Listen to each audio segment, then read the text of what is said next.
right. Shabbat Shalom. Shabbat Shalom. Shabbat Shalom. We are back. Continuing on with our look at the triennial Torah portion. Seems like we've been... it was just 1 week. The week before that, it just happened to be along the lines of the feast, but it wasn't actually the feast. Just one. Right before the feast. Right before the feast, yeah. It just seems like it's been a long time. It has been. But we're back. All right, we're going to be looking at a few chapters here. Deuteronomy 18:14 through 20, verse 9. Few short chapters. Parts of a few chapters here. We're going to probably just begin with reading from 18:14 just through the end of the chapter there, and then we'll just go ahead and begin to look at what we see over here. We're going to be talking a little bit about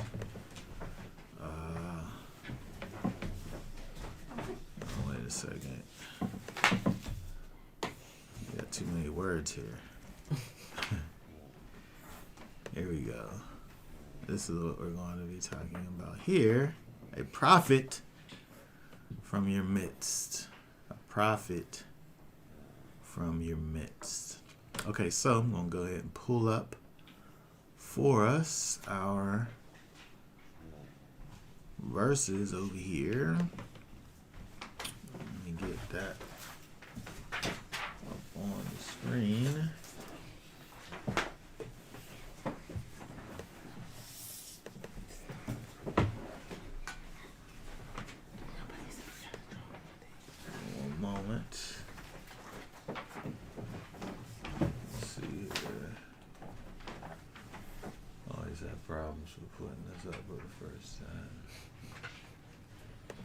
The second time or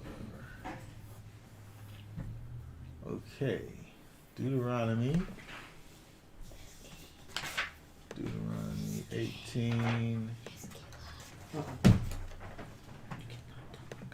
we want is Bible. And begin reading at verse 14. Let me put this up on the screen here. All right, right? Verse 14. 14 down through the end. Okay. It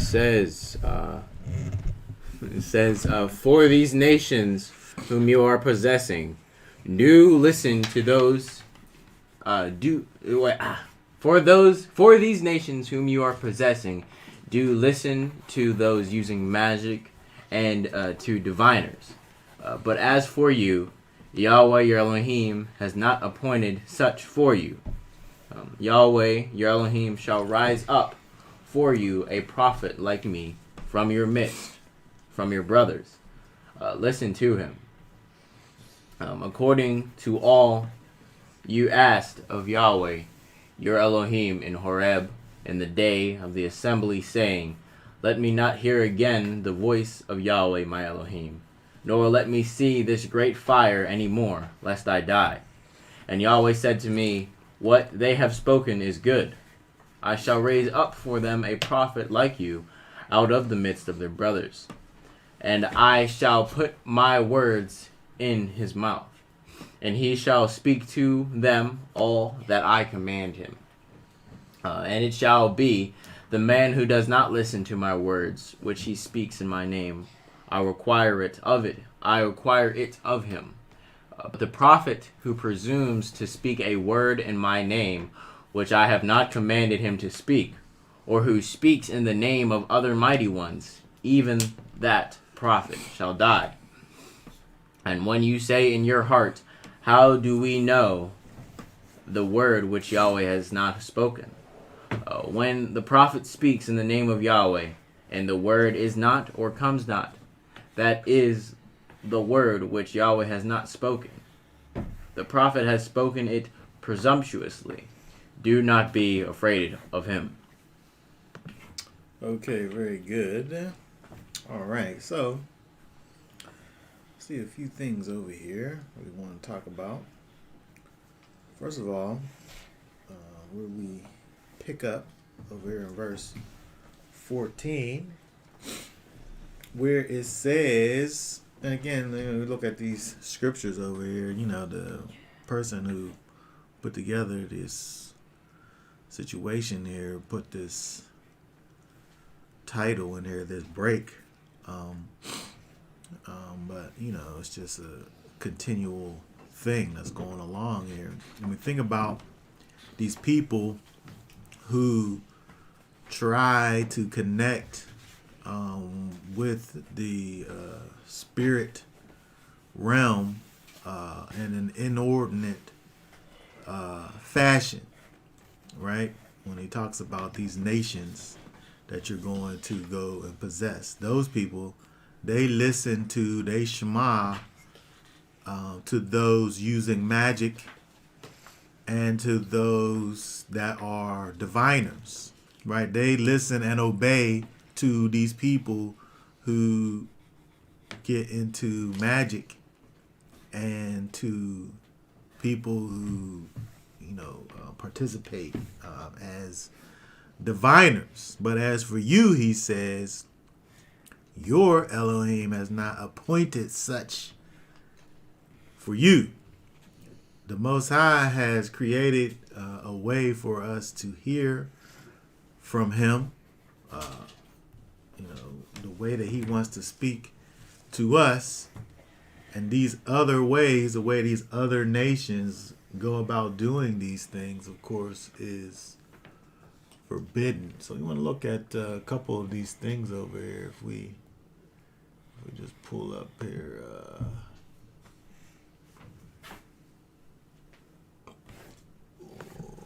Actually, we just want this. Look at verse 14. It says these other nations, the King James says that they are observers of time. And I think that the reason why we see this this translation here, observers of time, some people put magic, because we think about magic in these days and times, the way we think about it even is not the way in which they these things were done back in the days. We think about magic, we think about like David Blaine or Houdini or something, right? Fake card tricks. Yeah. Sleight of hand. Optical illusion. Yeah, and all of these things, right? But when they say magic, when they say witchcraft even, that word over here in the Hebrew, let's see, this is 14, observers of time. Let me click on that real quick.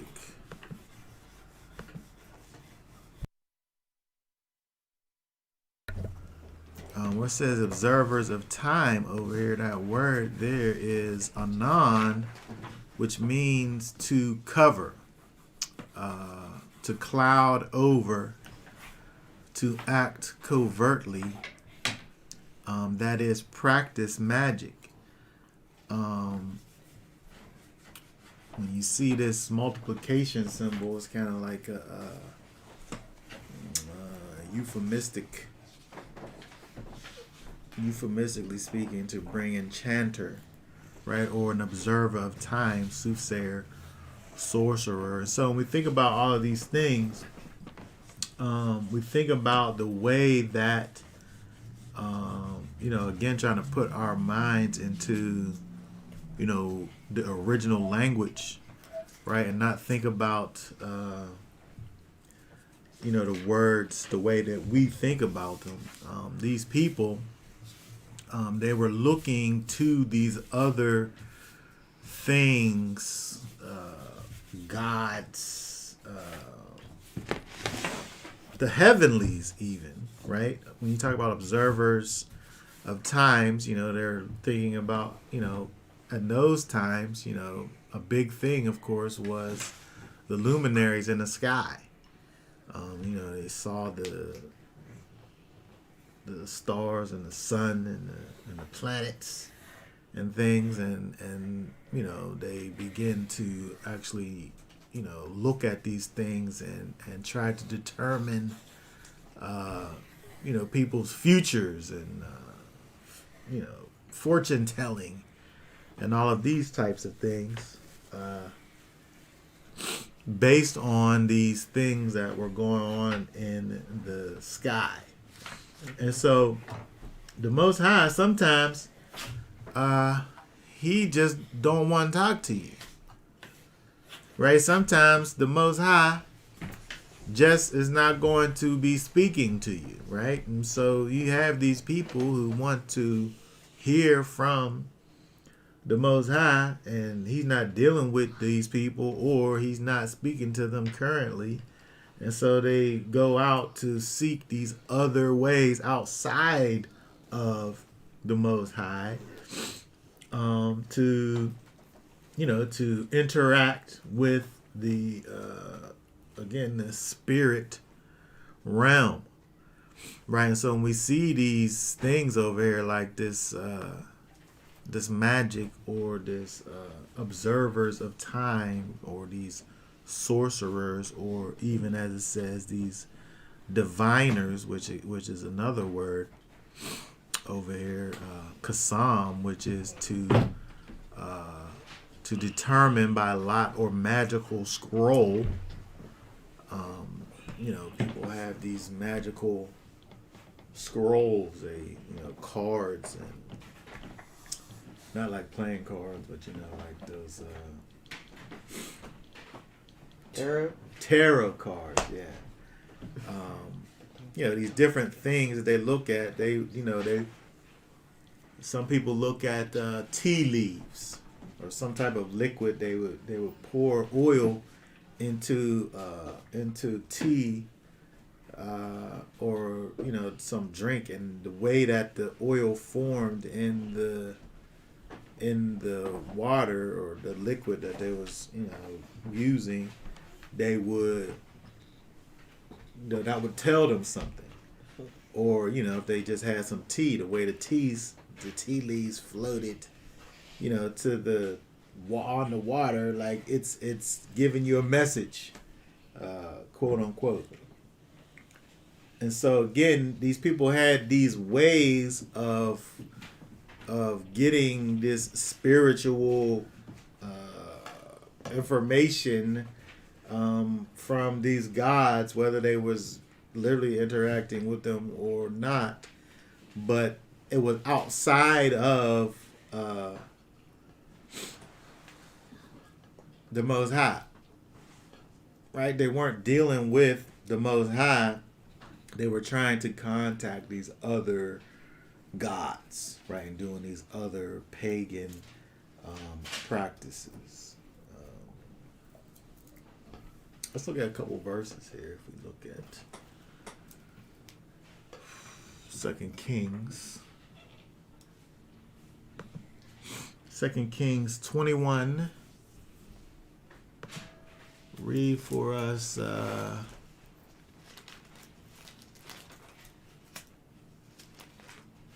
2 and 3. And he did evil in the eyes of Yahweh, according to the abominations of the nations whom Yahweh dispossessed before the children of Israel. For he turned and built the high places which Hiskiyahu, his father, had destroyed, and raised up slaughter places for Baal, and made an Asherah, as Ahab, sovereign of Israel, had done. And he bowed himself to all to all the host of the heavens and served them. Okay, so we see over here where, we see all of these things that are being raised unto these foreign gods. And one of the things that they did, we see over here, is worshiping these, the hosts of heaven, right? The luminaries in the sky. When they dealt with this... I always get confused between astronomy and astrology. Astrology is when you look at the stars and the constellations and things, and look for a message from these things, right? And so these other nations, they were always dealing with these these secret arts and things that don't involve the Most High, right? He told us to look to the lights in the sky for our times and for our seasons, but it's not like fortune telling, right? It's not like, oh, what's your zodiac sign? I'm able to know what type of a person you are based on what the position of the sun was in whenever you was born. But this is what these other nations and things were doing, and the Most High is saying to his people, he didn't teach us these things, and he don't want for us to get involved in these things, right? Verse 14 of Deuteronomy 18, he said that Yahweh, your Elohim, has not allowed you to do so.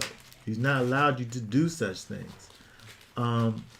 It's interesting when we go over to 1 Samuel. Let's go to 1 Samuel. There's a couple of things that we can see over here in 1 Samuel. If we go to chapter 28. First of all, read verse...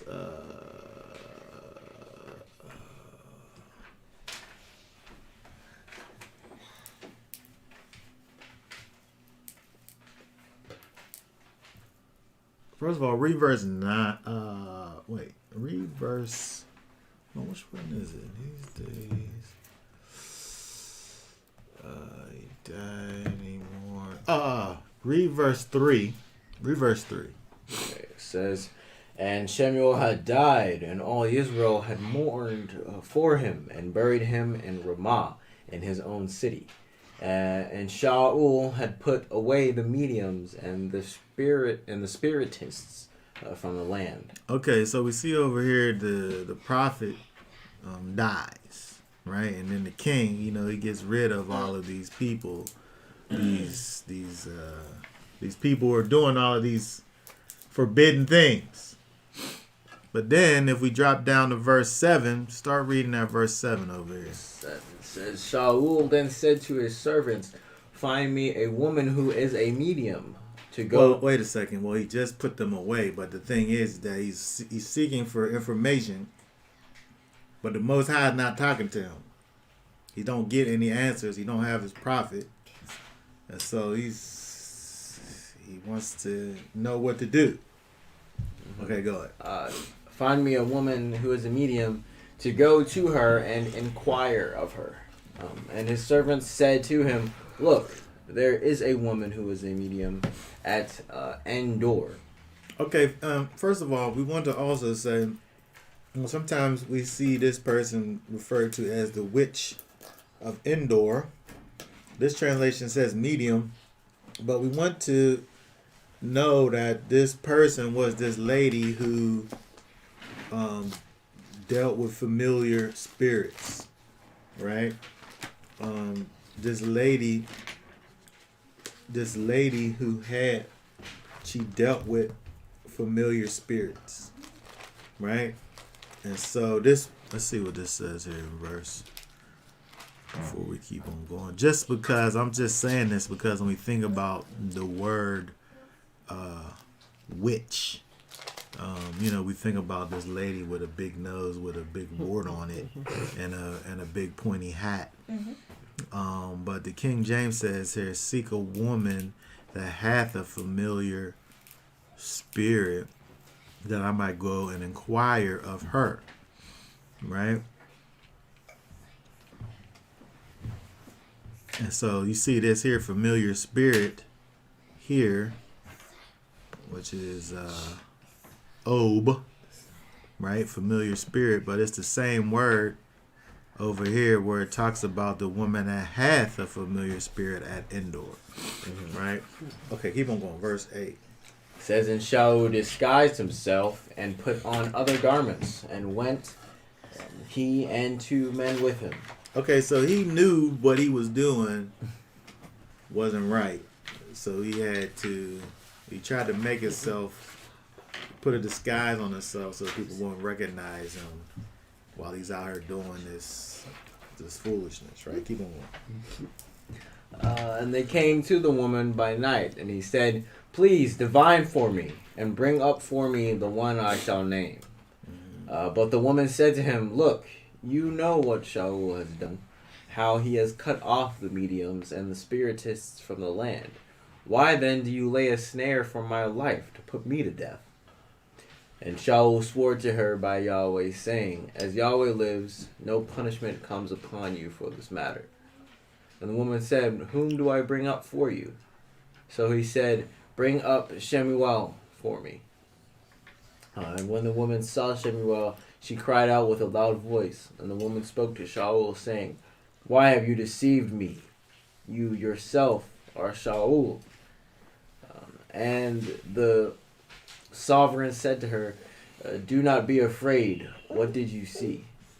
And the woman said to Shaul, I saw a spirit coming up out of the earth. And he said to her, what is his form? And she said, an old man is coming up, and he is covered with a mantle. And Shaul knew that it was Shemuel. And he bowed with his face to the ground and did obeisance? Obeisance. He worshipped him. He bowed to him. Okay, I see. And Shemuel said to Shaul, why have you disturbed me by bringing me up? And Shaul answered, I am deeply distressed, for the Philistines are fighting against me, and Elohim has turned aside from me and does not answer me anymore, neither by prophets nor by dreams. So I have called you to reveal to me what I should do. Then Shemuel said, and why do you ask me, seeing Yahweh has turned aside from you and has become your enemy? Exactly. And Yahweh has done for himself as he spoke by me. For Yahweh has torn the rein out of your hand and given it to your neighbor, to David. Because you did not obey the voice of Yahweh, nor execute his burning wrath upon Amalek.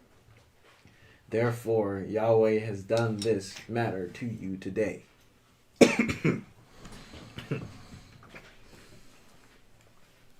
Okay, so when we look at this, right, we see something happening. We see something happening where there's this interaction that's taking place. At first, it talks about the fact that Shaul, you know, the person or whatever, the spirit that is speaking to the lady, and he don't see the spirit, right? He don't see the spirit. He's like, what do it look like? What do the spirit look like? And then she describes it, and then he's like, oh, it must be who I'm looking for. And so it seems as if the lady's talking to Shaul and saying whatever it is that the spirit is telling her.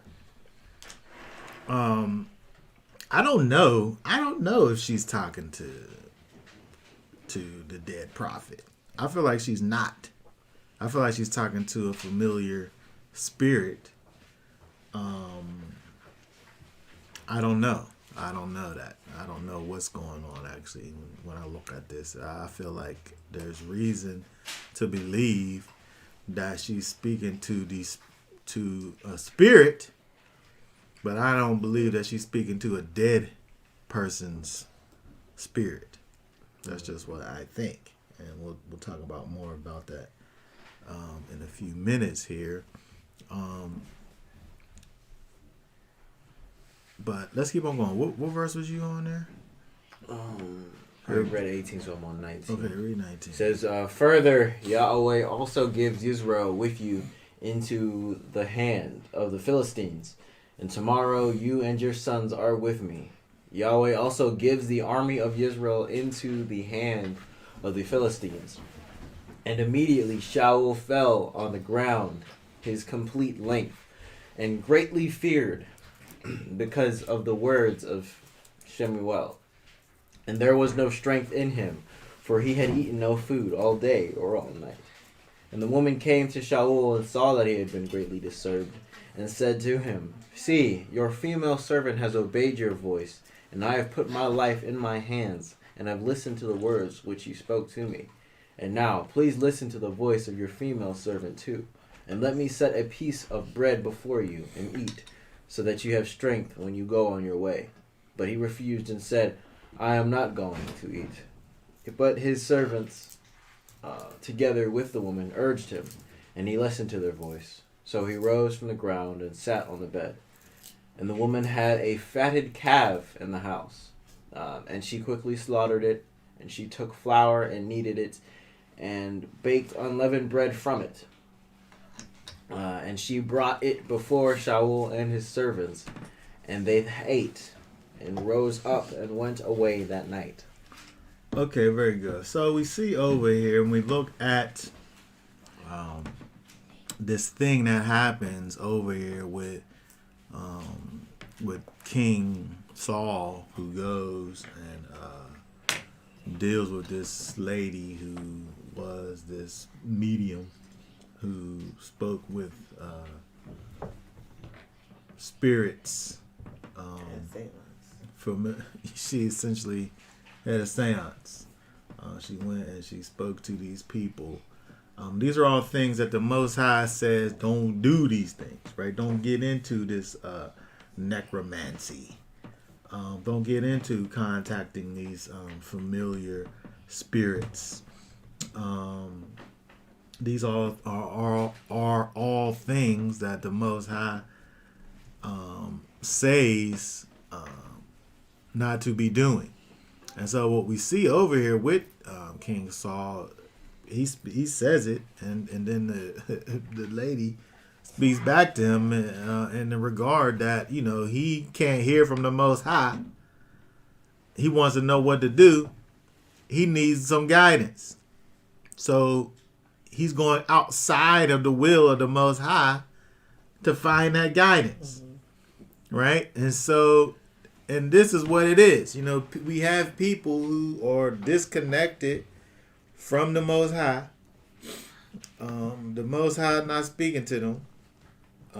They don't know how to hear from the Father, or he's cut off their hearing.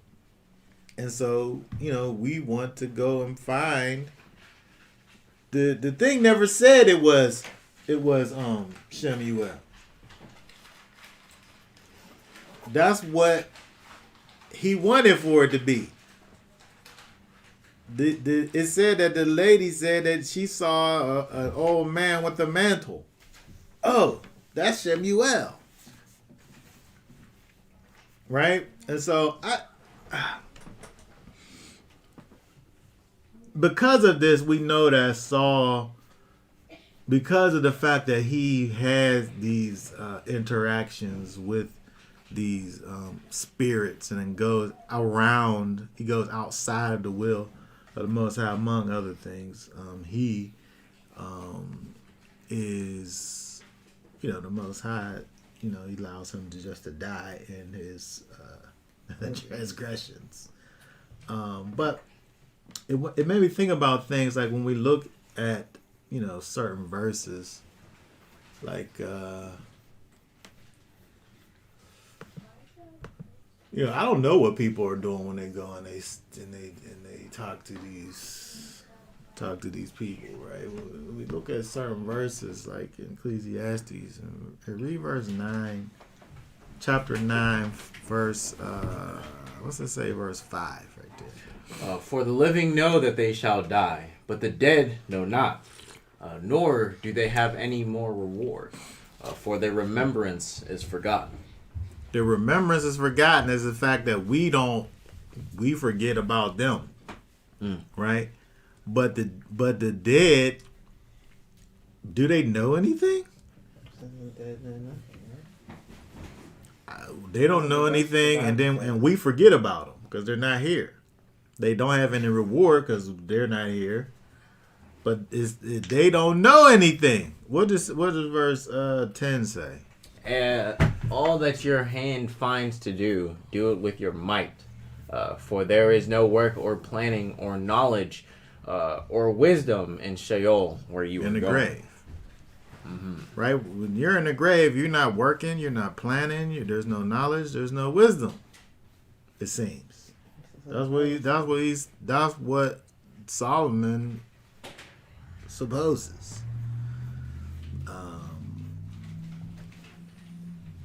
Psalms 115 and 17 said the dead praise not Yahweh, neither any that go down into silence. It calls the thing that they're going down to, which is death, it calls it silence, sleep.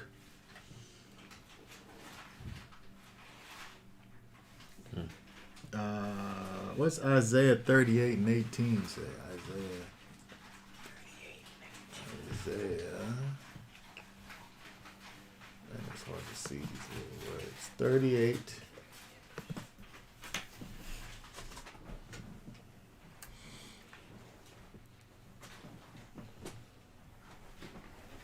It says, for Sheol does not thank you, nor death praise you. Those who go down to the pit do not watch for your truth. They cannot hope. They cannot hope for thy truth because they're dead. They're asleep. It's over. And so, but the thing is that what we do know for a matter of fact is that this lady does contact these familiar spirits. What these spirits separate the dead people. Which is different from dead people, right? I don't think she was talking to the dead prophet. I think she was just speaking to a spirit. The Most High is telling you don't be trying to interact with these spirits because people do interact with them. He does interact with them, right? But when you die, we're not talking to you anymore. I don't think we can talk to you anymore. What about those that shall not die but have ever? What about those that shall not die but have everlasting life?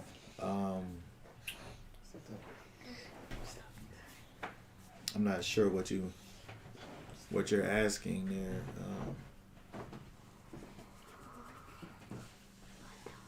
I guess people that don't die, the people that don't die, like it's in terms of people like when Yeshua returns.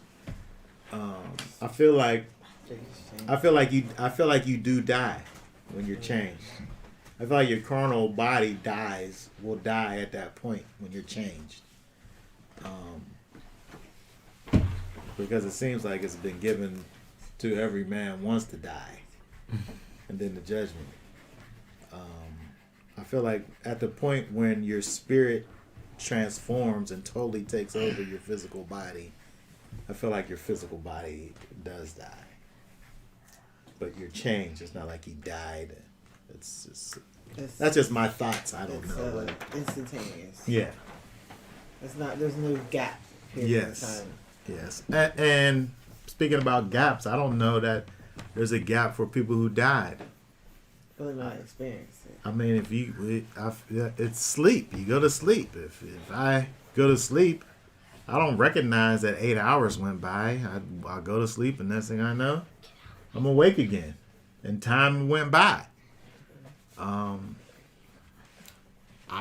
never died, so I can't say for a matter of fact. But it seems like that's what death is. Like you go to sleep. and then you wake up, right? But I'm saying all that just You to don't wake up in the same body. right. I'm saying all that just to say there is a way that the Most High wants to deal with His people. Mm-hmm. He wants to talk to His people, and He has made a way to be talked to and to hear from Him. And to try to go outside of that is going out of bounds, right? Mm-hmm. And so he tries to tell the people, that's what he's telling them over here in Deuteronomy 18 and 14, don't be out here trying to deal with me through these other ways, right? Because you can't deal with me like that. Mm-hmm. The Most High could have easily told Saul what he wanted for him to know. He already did tell him. He already told him, and he didn't listen, right? And so now he gets the silent treatment.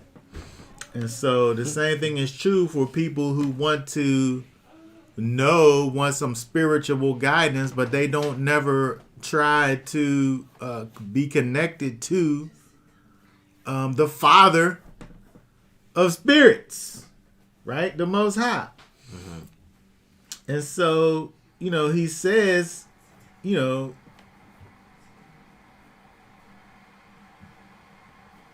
let's go back to Deuteronomy and just read verse,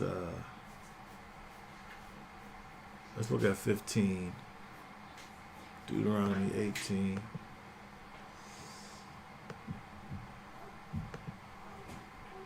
Read this again, verse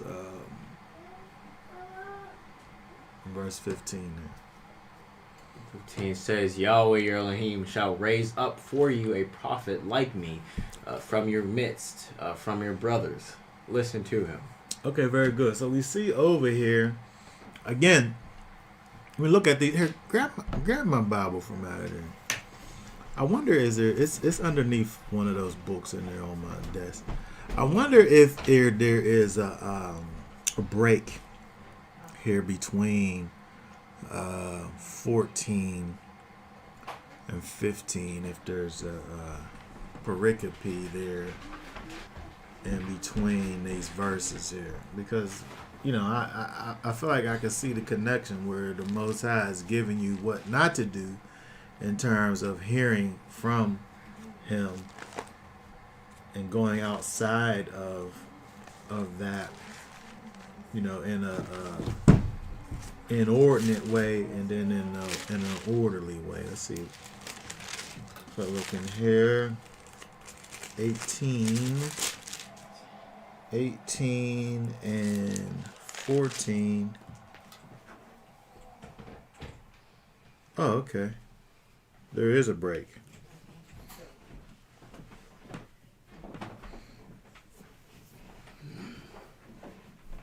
Oh, there is a break here in 15.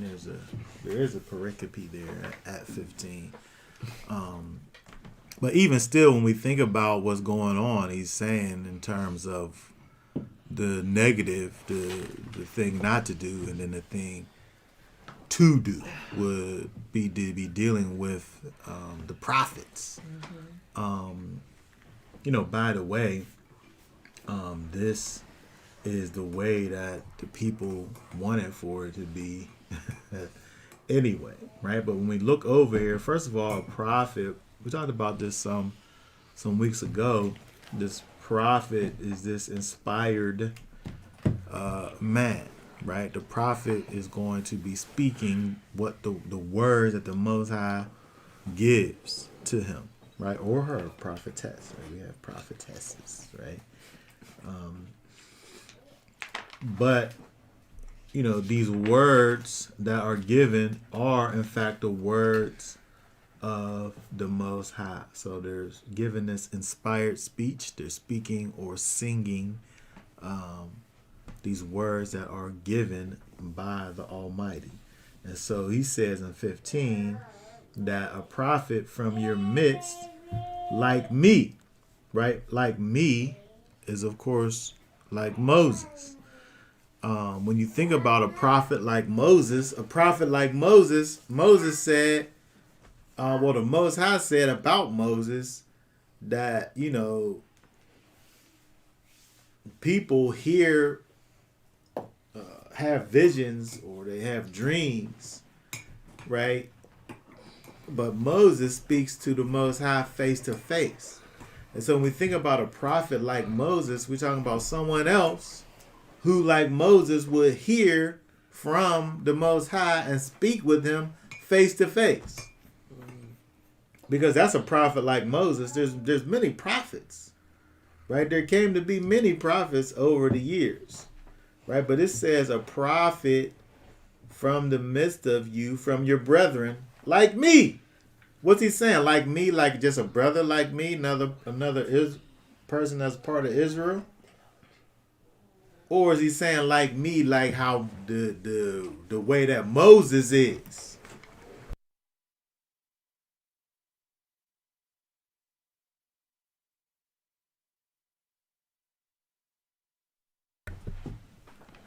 And so when we think about this prophet from your midst, from your brethren like me, this prophet like me, this prophet like Moses. Right? But we had to think about what type of prophet was Moses. Moses literally went and heard from the Most High. And it says that the Most High spoke to Moses face to face. He didn't need an interpreter. He didn't have to go. He didn't hear. Some people might hear from the Most High, but they don't know what the Most High, what do it mean? Now, what's he saying? Like, Moses had a relationship with the Most High where he called him friend. Mm-hmm. And so when we think about this prophet from your midst, from your brethren like me, that Yah will raise up, he's saying that you need to listen to this person.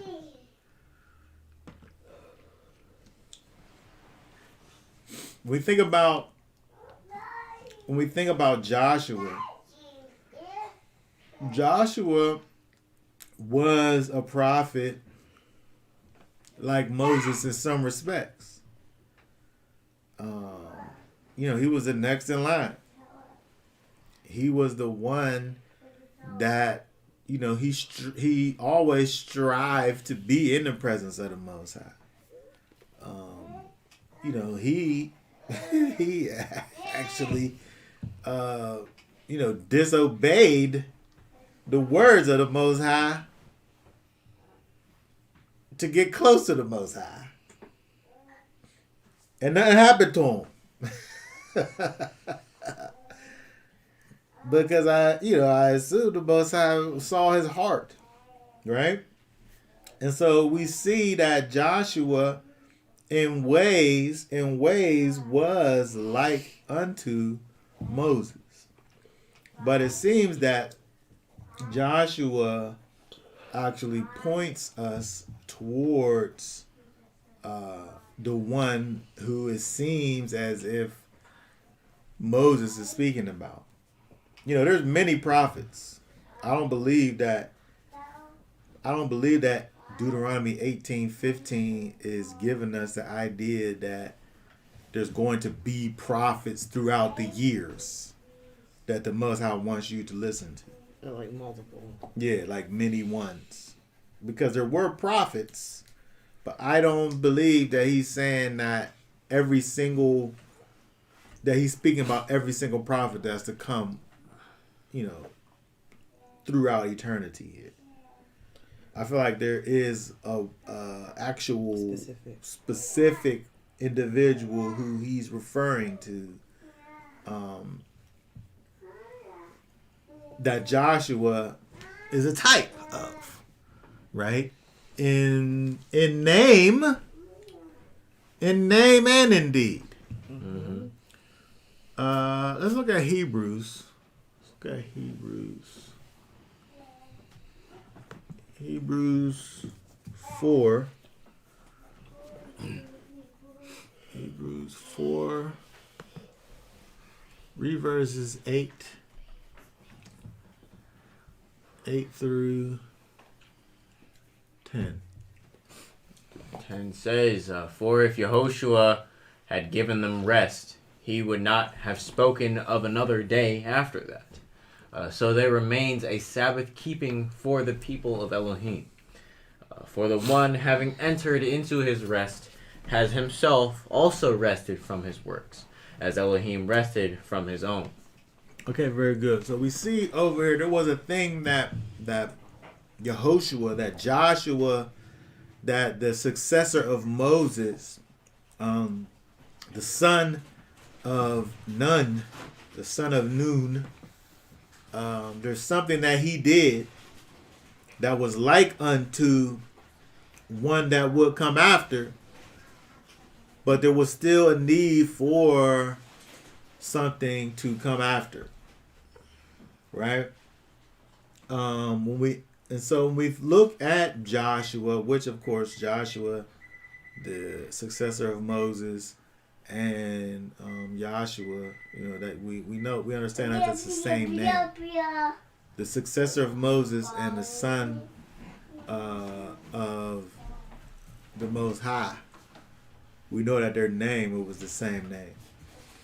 And so when we think about the fact that Joshua was the one to, in fact, take the people over into the land of promise, we can see very easily that he pictures for us, our Savior, who, in fact, takes us over into the land of promise. Mm-hmm.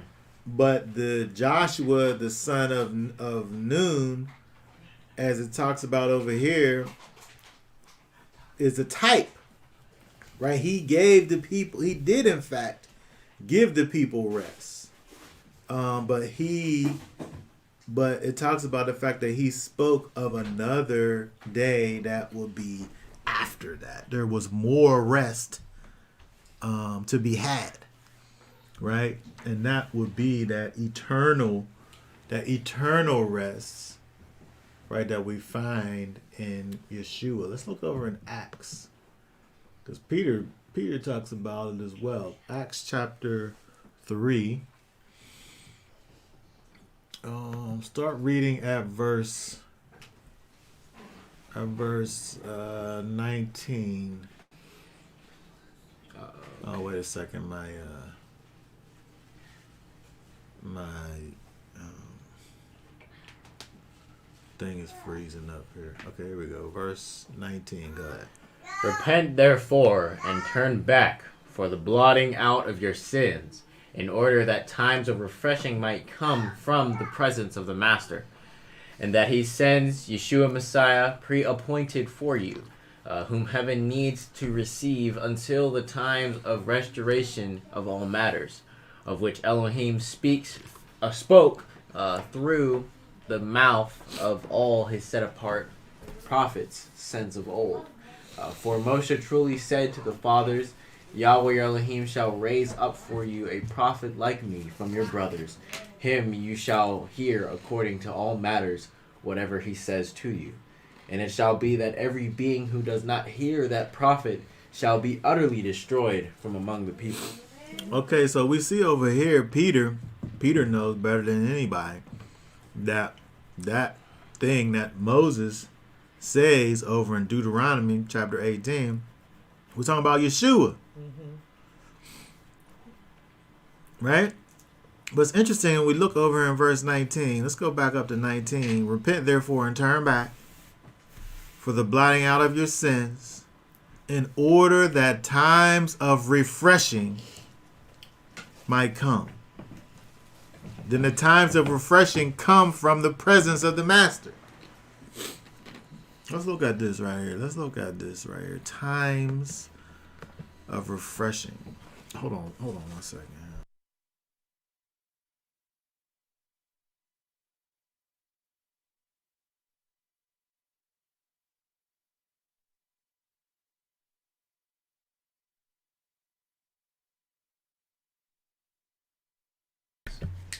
Okay, so we look at verse 19, blotting out times of refreshing. Times of refreshing to recover the recovery of breath. A time for you to catch your breath. You're out of breath, right? Time of refreshing is a time of recovery where you're able to catch your breath. Right? A recovery of breath or a revival. Right? A refreshing. Your ability to breathe is being restored. Right? Your ability to take in breath or air is being restored. This word actually is synonymous. It's synonymous with the word that's translated in the Greek as Sabbath rest. Right? They're synonyms. To rest, this thing that the writer of Hebrews says that Joshua brought us into a rest, but he spoke of a greater rest to come, which is a type of refreshing, right? And then we see over here where Peter, he's using a different word, but the idea is that repent and turn back for the blotting out of sins in order that times of refreshings might come from the presence of the Master. The time of refreshing, as I said, is synonymous with rest, right? And we experience this rest. We're able to catch our breath. We're able to become refreshed by the Ruach. Right? And the Ruach, of course, is breath. It's wind. It's breath. It's exhalation. Right? That's what this word Ruach actually means. Okay? And so it's interesting that not only does Peter, when he literally references back to Deuteronomy 18, where it talks about the prophet that is like me, Moses. He not only references back to the prophet that's like Moses, he literally tells you that is Messiah, but he also helps you to understand it better when he connects this connection here to the Ruach, the Spirit HaKodesh. The Ruach HaKodesh, the Spirit in you that comes and causes you to be refreshed, to give you back your breath. Okay? And so, again, if we think about back in Deuteronomy chapter 18, if you don't hear this prophet, it says, if you don't hear from him, you're done. Right? You're done. You don't hear from the prophet, if you don't listen to the words that he gives you, you're done. This prophet that is to come is everything. Okay? Mm-hmm. Let's look at John. John helps us to understand this idea more than anyone. John chapter 5. John chapter 5. Read for us verse 24. 24 says, "Truly, truly, I say to you, he who hears my word and believes in him who sent me possesses everlasting life and does not come into judgment, but has passed from death into life."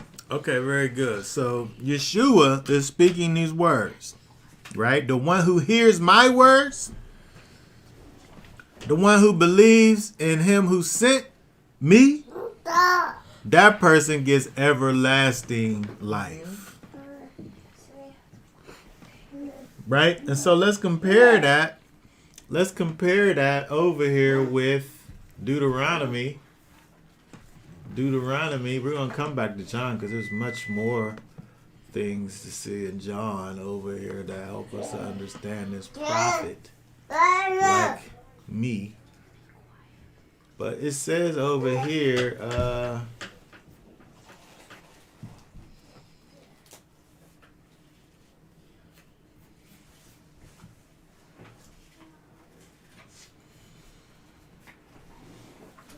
we read this already. Let's read some more. Let's read. You read, verse 15. It says, listen to him, right? Listen to him, the one that is going to come. Read 18. Read 18.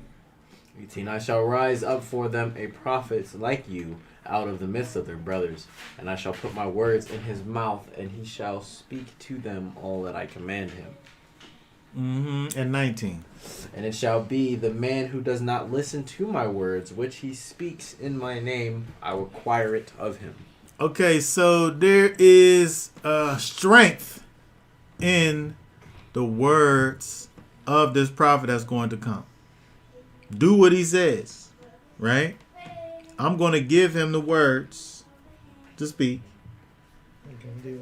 And you must do it. It's not optional, right? It's not something that you could take or leave. There's great importance. There's great importance in understanding who Yeshua is. Great importance in understanding who he is. More so than understanding who you are.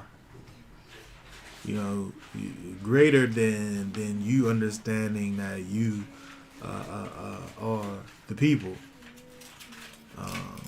What you really need to know is who Yeshua is, and you need to listen to him. Moses is saying, I'm going to raise up this prophet. I'm going to put my words in his mouth, and he going to speak to you all that. I'm going to put my words in his mouth. And the words that the Most High puts in his mouth, he is going to require of the people. Right? He's going to require it of the people. You don't have a choice in the matter. He's not saying take his words or leave it. He's saying his words are my words. You better do what he said. The same way when you think about Moses. Moses heard from the Most High and directly came back with the words that the Most High said. The people argued with Moses. They did argue with Moses. But that didn't mean that they didn't have to do what Moses said. Mm-hmm.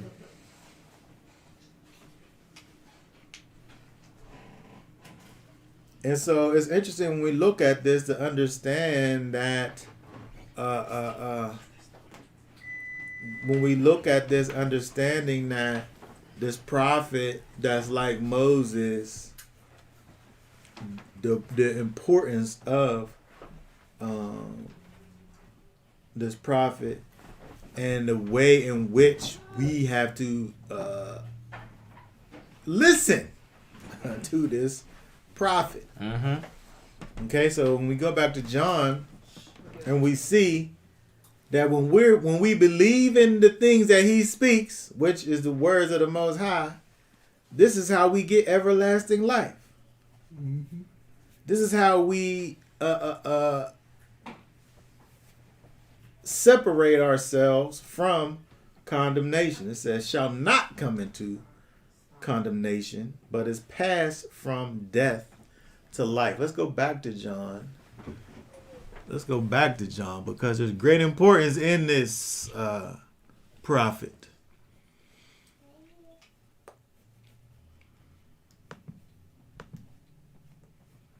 Let's look at chapter 3.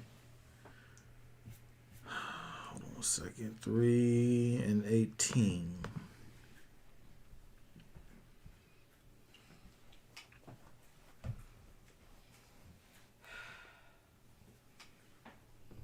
What's that say right there? Verse 18. He who believes in him is not judged, but he who does not believe is judged already, because he has not believed in the name of the only brought forth Son of Elohim. You already judged. Verse 18. Verse 18 in the King James says condemned. Right? He that believed on him is not condemned. But he that believed not is you already condemned. Your default is condemnation. Until you get to the place of listening to and understanding the prophet that's like Moses.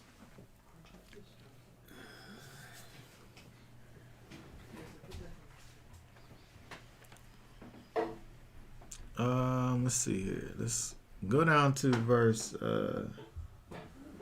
36. Read 36. He who believes in the Son possesses everlasting life, but he who does not obey the Son shall not see life, but the wrath of Elohim remains on him. The wrath of Elohim, it says, remains on him. It is already there. The wrath of Elohim is there already. You have to get to the place of, it said that at one point to believe in him to everlasting life. But over here, this strengthens the thing and says, but he who does not obey the Son shall not see life. So you got to believe in the Son and obey him. Because if you don't obey him, then the wrath of Elohim is on you. But that's the same thing it said up there in Deuteronomy, right? Because his words is said, the Most High is going to require of you.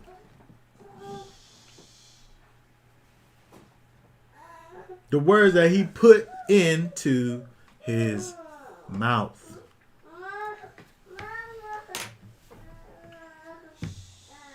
And so, again, we have to be able to look and understand the importance of who Yeshua is. It's detrimental to our everlasting existence, whether we're going to spend eternity in the presence of the Most High, or if we're going to spend eternity outside of his presence. Right? All based on if we're able to believe in the Son and obey what it is that he says. Mm-hmm.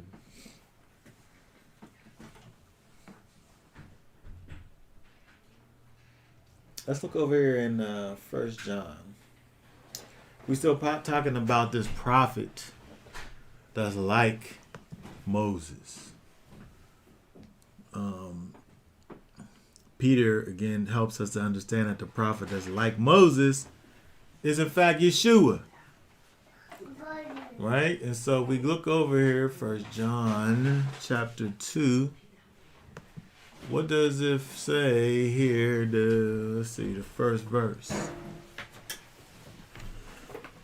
Where it says, "My little children, I write this to you, so that you do not sin. And if anyone sins, we have an intercessor with the Father, Yeshua Messiah, a righteous one." Okay, we have an intercessor, an advocate with the Father, an intercessor. Right? This is like what a lawyer is. Right? Someone who acts on your behalf, who speaks on your behalf. This word intercessor is the same word that we see over here where it talks about in John, where he said he's going to send a comforter, a counselor, an advocate. This is how Yeshua describes the Ruach, the Spirit, right? In the Greek, it's the Parakletos, right? But this word, this counselor, intercessor, advocate, comforter, is what is Yeshua speaks about in terms of the Spirit, the Ruach HaKodesh. And so when we think about this prophet, we think about this prophet that's like Moses, this prophet that's like Moses, that is going to speak the words that are given to him from the Most High, and that the Most High through Moses says that we are going to be required to listen to the things that he says, and that we're going to experience destruction if we don't listen to him. We're able to see over here the coming together of this with Yeshua and the coming of the Ruach HaKodesh, and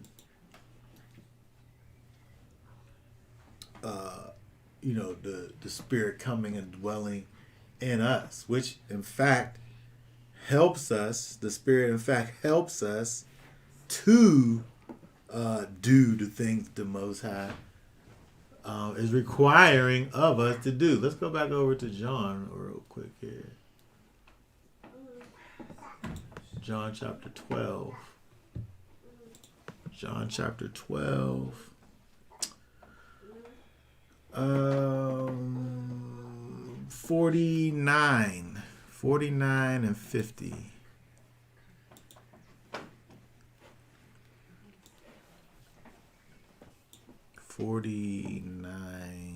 Read 49 and 50. Because I spoke not from myself, but the Father who sent me has given me a command, what I should say and what I should speak. And I know that his command is everlasting life. Therefore, whatever I speak, as the Father has said to me, so I speak. Okay, very good. Hold on, is you read 49:50?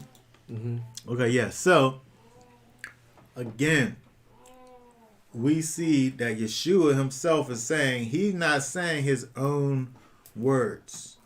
He's saying the Father's words. But again, this is the same thing that first of all, this is what a prophet does in the first place. It's the very definition of a prophet, is speaking the words of the Most High. But this prophet that's like Moses, that's going to come where he's literally requiring the words that he's given to him of the people, it helps us to understand the importance of Yeshua, and understanding that, our eternal existence is directly connected to our ability to believe in who he is and obey his words. And so,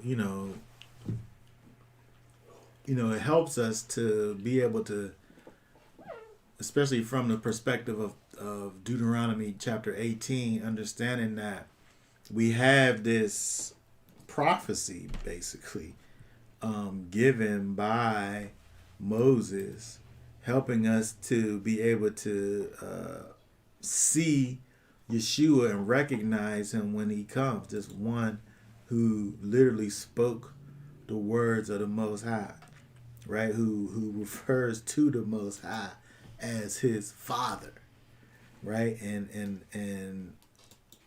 helping us to understand that our connection back to the Father only comes through Yeshua.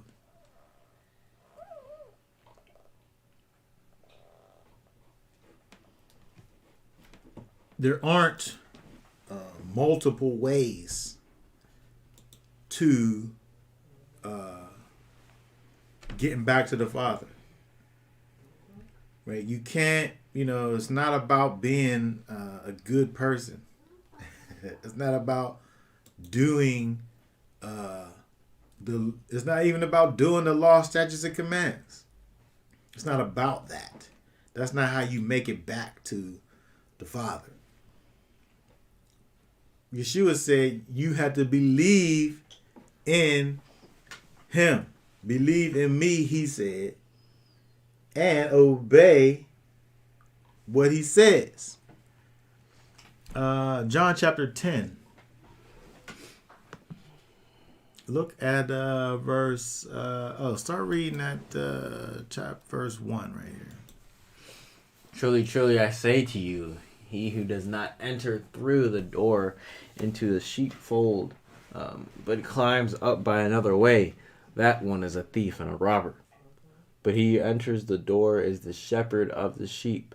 The doorkeeper opens for him, and the sheep hear his voice. And he calls his own sheep by name and leads them out. Hold on. So this is interesting when we see it. First of all, when we see truly, truly, or verily, verily, Yeshua, he's about to say something that's very important. Where he says truly, truly. He's saying amen, amen is what he's actually saying. Truly, truly, I say to you, he who does not enter through the door, but climbs in another way, is a thief and a robber. And something bad's happening to the thief and the robber. It's not like you got in, but you didn't get in the right way. He's not saying that. I know many thieves and robbers. They climbed in the wrong house and lost their life. Something bad happens to the thief and the robber. And so this is not to say that you're going to have some lesser status because you came in through the back door. Right. It's not saying that. You can't come in. He who enters through the doorkeeper opens the door up for him. You got in because you came in through the door. If you try to climb up by another way, do we even say that he got in? Mm-mm. He who does not enter through the door in the sheepfold, but climbs up by another way, he calls him a thief and a robber. I'm saying that it's implied that judgment is going to happen to this thief and the robber. And the only way to really come in is through the door. For somebody to let you in. Mm-hmm. It's not even coming in the door. It's not even just like walking in. The doorkeeper opens for him. Mm-hmm. I think that's an important part right there. The doorkeeper opens the door. You're coming. You could only come through the door. If you try to come another way, then that's out of bounds. But the doorkeeper has to actually open the door for you. Yeah, and there's many people trying to, find another way. They don't want to accept Yeshua. Yeah. They want to, well, I don't need that, Buddha got me. Mithra got me. All these different, things that people are trying to find another way. And there ain't no other way. And,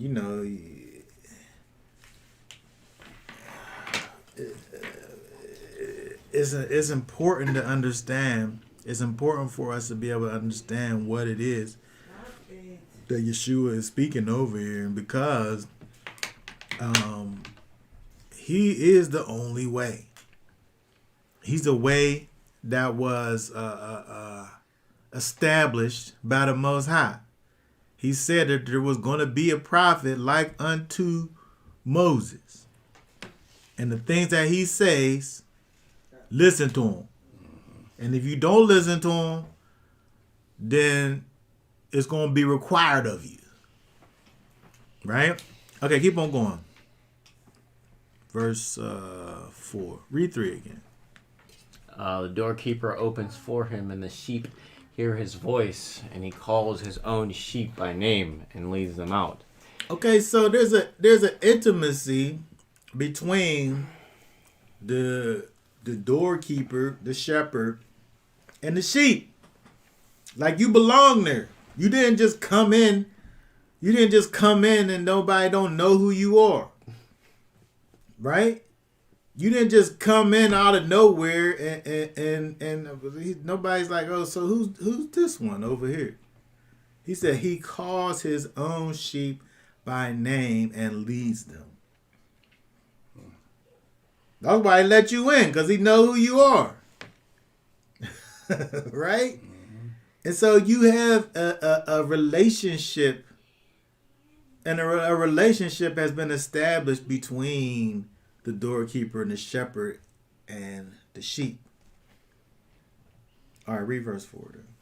It says, and when he has brought out his own sheep, he goes before them, and the sheep follow him, because they know his voice. Mm-hmm. Very good. Keep going. And they shall by no means follow a stranger, but shall flee from him. They're running from the stranger. Don't bring no strangers around here. I'm not listening to him. I'm listening to the shepherd. I'm listening to the doorkeeper. He the one that got the keys. He the one that I'm listening to. The stranger, it said, I shall flee from him. I wonder how strong of a word that is. Oh, wait. Let's see what this is here. To flee. To run away. To shun. To vanish. Escape. Flee away. Right? I'm not even just turning my back from the stranger. I'm running. Mm-hmm. It literally means to run away. Fugo. Even in Greek, it just sounds like you getting out of there. Fugo. I got fugo. Right? And so, because he don't know the voice of the strangers, right? Okay, keep on going. Verse 6. It says, Yahweh used this figure of speech, but they did not know what he had been saying to them. Okay, so now he got to break it down, because these people, they like, what you talking about? You sure? What you talking about? Yeah, here you go again talking this old funny business. All right, keep on going. Yeshua therefore said to them again, truly, truly, I say to you, I am the door of the sheep. All who came before me are thieves and robbers, but the sheep did not hear them. I am the door. Whoever enters through me, he shall be saved, and shall go in and go out and find pasture. Okay, very good. He just had to make it plain. I'm the door. We don't got to deal with this doorkeeper business, none of this. I'm the door. I'm the way you come in. That's what he said. There's no other way. All who come before me, they're thieves and robbers. Mm-hmm. And it just goes to show you that the people in front of him, they can't even understand what he's saying. Yeah. So obviously, they ain't his sheep. Exactly, yeah. But this reminds me, of how important it is that, he knows your name. Mm-hmm.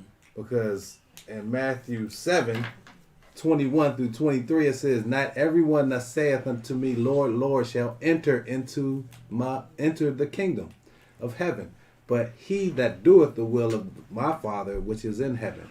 Many will say unto me in that day, Lord, Lord, we have not prophesied in thy name, and in thy name have cast out devils, and in thy name done many wonderful works.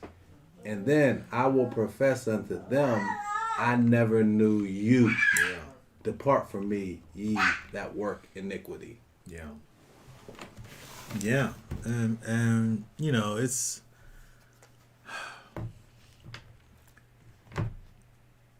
very important to understand that this prophet from your midst, who we know is Yeshua, it's very important to understand who he is And it's very important to understand that we need to be doing what it is that he says for us to be doing. There's many people who are saying that they are doing his work and his will. But at the end of the day, he's saying, I never knew you. Mm-hmm. He didn't say I stopped knowing you. He didn't say we fell out. He didn't say we fell out. He said, I never knew you. This whole time, it was a delusion in your mind. You was confused from the very beginning. Mm-hmm. You thought that we was together. Meanwhile, I don't even know who you are. Like them people that came to the door the other week. These people come up in here talking about some insurance. They want to come in and talk to me about my insurance plan. First of all, it's Friday night. We already ate dinner and everything. Yeah, it was after 9 o'clock. And you want to come in and talk to me about my insurance? You show up at my door because I'm on the do not call list. So I said to the person, I'm like, if I don't want you to call me, what makes you think I want you to show up at my door? And think you gonna come here and talk to me about this? He didn't come in.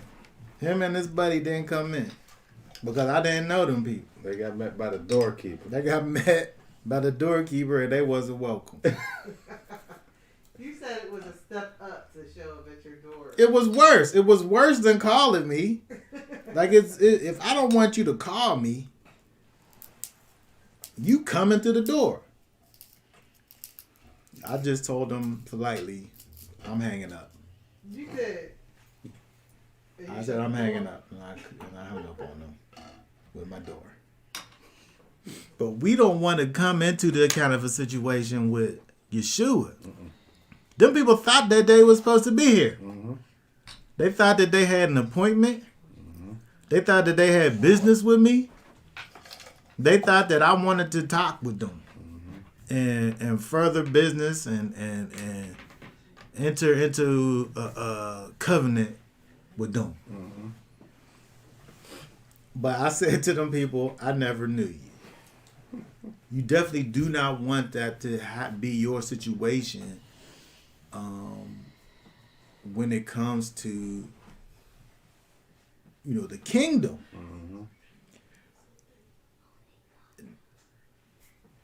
And so, the way that we're able to prevent this from happening is understanding the words of the Master.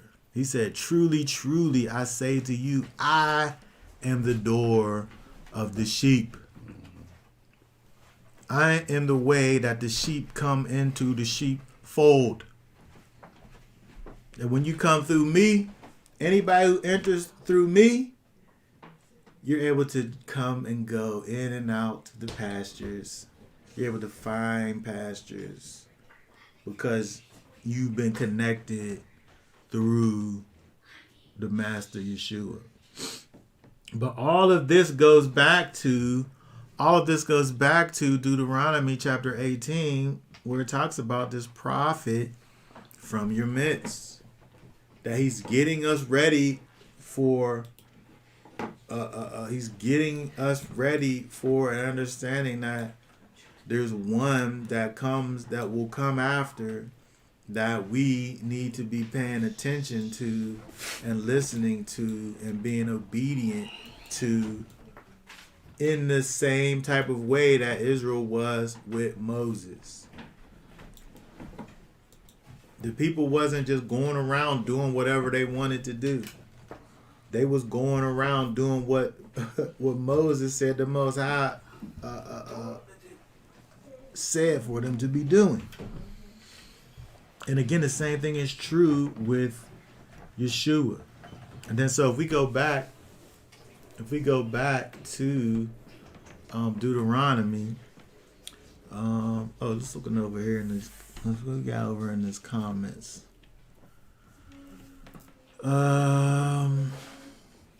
Luke 16. Oh, is that the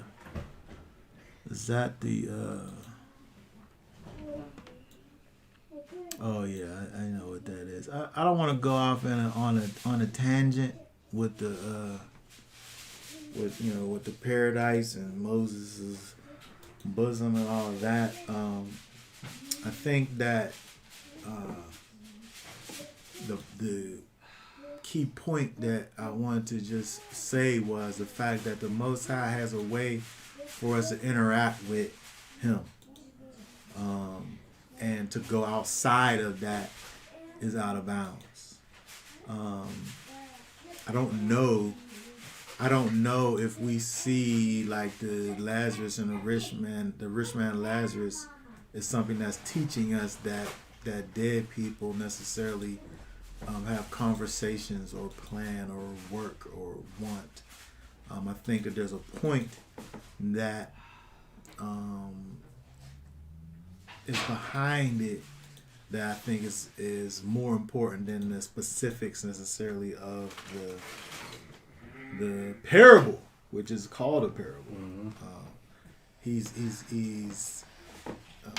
giving us something to help us to understand a greater point. But definitely at some point we can definitely look into that more extensively, right? But right now I just wanted to go back over here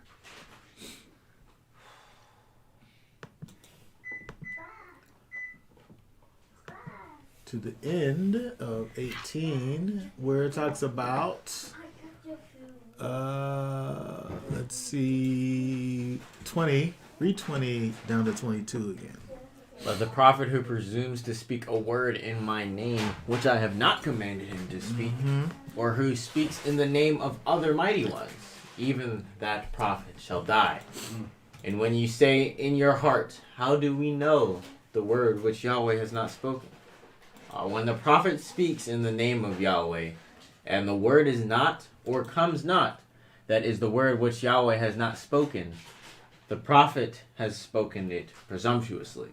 Do not be afraid of him. Mm-hmm. And so, when you have these people who want to sit up here and say that they are a prophet or a prophetess, and they speak in these words, and they want you to believe, and it's interesting that when you have these people that talk so-called on behalf of the Most High, and I've seen this many times when people sit up here and speak kind of in this authoritative manner, as if the things that I'm sitting up here saying to you, you better be doing it because this is what the Most High said. Mm-hmm. But it's their words. It's their words. They try to control people. Yeah. But over here it said, don't be afraid of them people. Man, I don't care about what it is that you talking about. You sat up here and said that the earth was going to be over here on this date. Right. And that date then came and gone. So therefore, you lost credibility. I don't care what you talking about. Yeah, I don't know how the Jehovah's Witness still got anybody sitting in the pews. I know. Right? Because they made 2 false predictions that he was coming back. And then the third one, they said he came in secret. Yeah, the secret coming. And the Bible tells you, these people, it tells you. Everything they did, it tells you need to cut them people off. Yeah. And they still rocking with them. Delusional. It's crazy. It's crazy. And this over here is light. Chapter 18, he's just saying don't be afraid of this false prophet. But we can find other places where it talk about killing them, the false prophet. Right? The ones that's causing you to go off and worship other gods, you're supposed to kill that one. Mm-hmm. But at the very least, at very least, you're not afraid of him and his words. But people sit up here and try to condemn you because you're not following after the things that they saying. He said the one that I'm sending is going to be speaking the words that I give him to speak. Mm-hmm. And so we're able to judge prophecy based on the fact of how it jives with the word. Yeah. Because all he's doing is saying what the Most High already said. That's the measuring stick. There is a measuring stick, and it's readily available. Mm-hmm. And so when the prophet comes and he's speaking words, we're able to judge what he's saying based on what the Most High already said. Mm-hmm. And so if the prophet's sitting up here saying something, and I'm able to go back to the scriptures and say, Oh, that's what he's talking about. Maybe he's. Seems like we got it better because we maybe can he's read right. now. Right. Mm-hmm. Tells you to prove all things. You hear me? No, what? I said we got it better because we can read now. We don't have to. We can line it up with the word. Yeah. We're able to read it. Yeah, we're able to look and see what it is that the Most High has said already. We recently experienced, well, I mean, we didn't really experience it that closely, but someone who said they received a prophecy by text message because he was typing it into his phone with his thumbs. Remember that? He said his thumbs was moving so fast.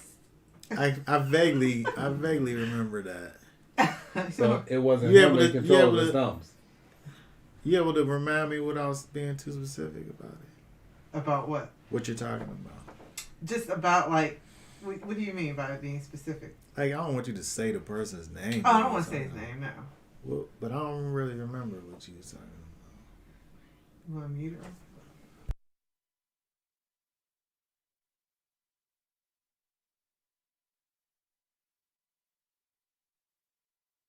Yeah. Okay, yeah. I remember now, yeah. Yes. It was so insignificant to you, you wiped it out of your memory? Yes, I'm not afraid of his words. I just can't even, yes, exactly. I mean, but that's what happens. When people sit up here and they have these things that they say that thus says Yahweh, and then it don't come to pass, then how am I supposed to, I can't listen to you anymore. Right. Or you got a bad testimony. Yeah, it's just, you can't. It's just it's hard. Mm-hmm. And I mean, we deal with a lot of people, and they this is how people try to get you to believe what they're saying. Well, the Most High told me this, or the Most High said for me to do this or that, or to not do it. Well, we're able to judge it. Mm-hmm. We're able to look and see and say, well, did he? Did he though? So again, when we look at this, moving on, I'm gonna look at a few other things in the next chapter. But when we think about this kind of prophetic thing that Moses is doing, where it's pointing us towards. It's not directly saying, Yeshua is the one, right? But it's pointing us towards Yeshua whenever we're able to look and kind of piece together, what we see in the scriptures. It helps us to be able to understand and prepare ourselves and get ready for the coming of Yeshua. And again, understanding his importance. Stop that. And moving us in the direction of rightness. Okay, I want to go over to real quick here the next chapter, and I want to drop down to 19. I want to read chapter 19, verse 15 through 21.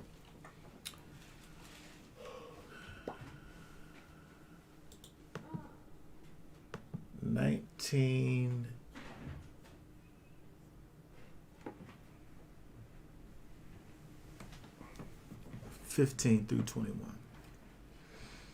One witness does not rise up against a man concerning any crookedness or any sin that he commits at the mouth of 2 witnesses or at the mouth of 3 witnesses. A matter is established.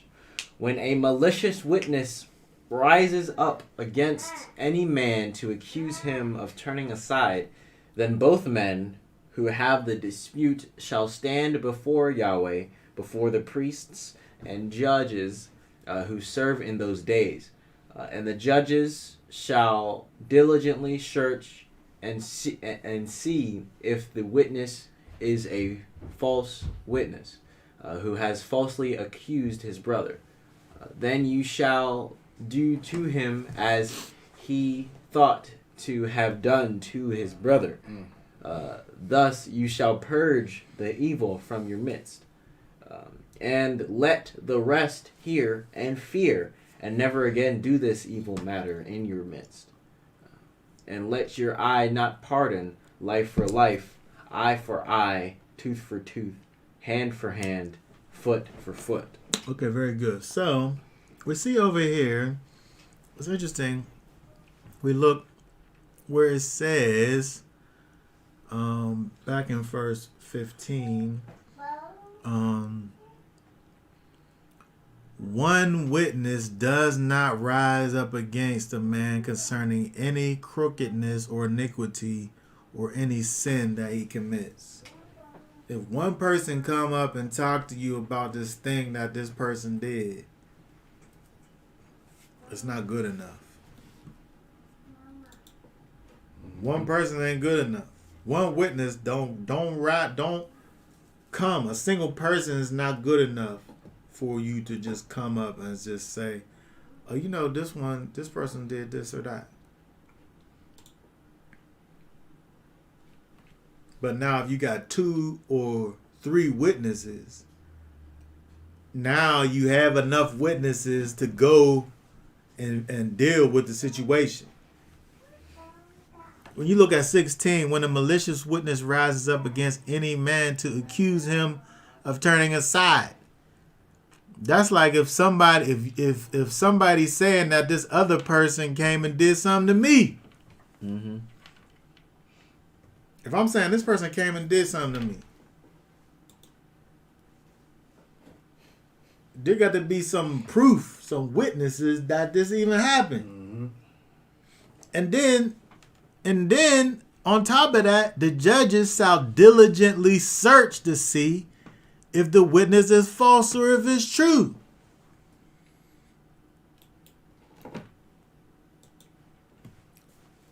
Some translations say investigate thoroughly or diligently search.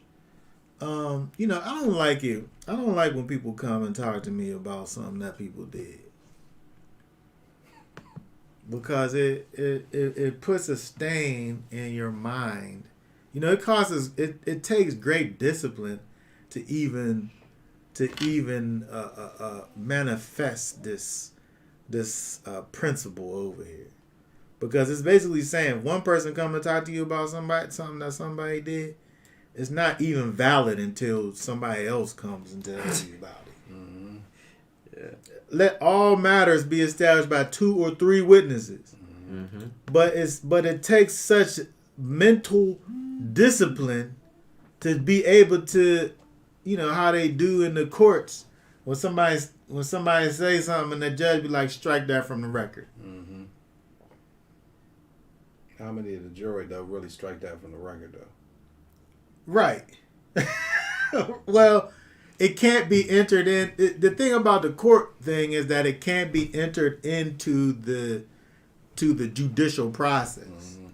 And so they might have a thought in their mind, but they're not able to use that thought in the judge. It's the thing about this whole court system is that they tell you how to think. Right. And so you got to think about the things the way that they tell you to think, and that's the only way that you could end up being guilty or innocent. Mm-hmm. It's not common sense. It don't got nothing to do with it. Mm-hmm. So for the longest time, I really would think about this whole idea of striking this thing from the record. Like, how is he supposed to not remember that? Right. But even still, if they're giving you criteria, if this is true, then he could be guilty. But if one of these things ain't true, then it's like they tell you how to believe or think. But in life, though, when somebody come up and be like, Hizky, man, I seen Hizky out here doing this crazy stuff, I'm supposed to just not even listen to you. Right, because it's only one person. You're right. But that, you got to do something inside of yourself to erase that from your mind.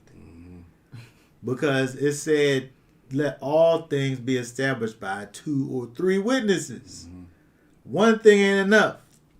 You can take note of it.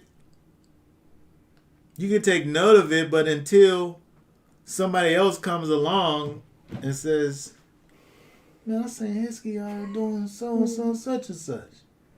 Now you can say, oh man, that's the second person that done said this now. Now there can be some type of action based on that. And so it's interesting, when you look at this word over, think about hearsay. Hearsay is a terrible thing. Right? So here is a terrible thing for people to sit around and talk about other people. And say what this one did and put these things into people's minds. Because you causing somebody to have these negative thoughts about somebody that, maybe they should have the negative thoughts about them, but maybe they shouldn't have. Right? These things need to be substantiated thoroughly. It said to investigate this thing. The judges investigated thoroughly. Here, let's look at this. That's let's see, verse 17, 18. The judges shall diligently search. This is one word. Make diligent inquisition. The word there is darash, right?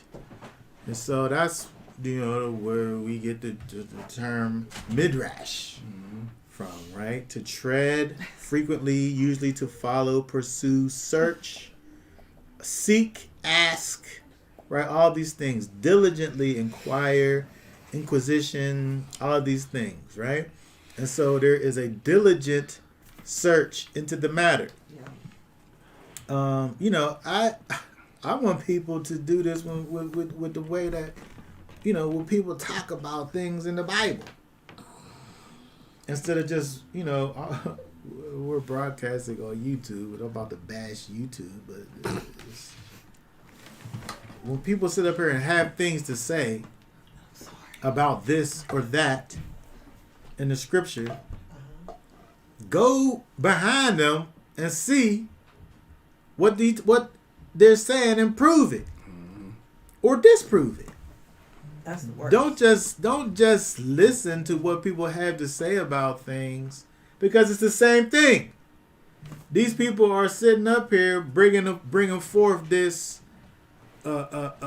accusation. Sometimes the accusations is against the Bible, and you say, "What? That's what it say? Oh, that's crazy. I'm gonna change my whole situation now." Yeah, Whole life around. Yeah. Meanwhile, you didn't never thoroughly investigate the thing. Right. I be catching people all the time because I've been taught to thoroughly investigate things. And if people would just do the due diligence, it helps. It does.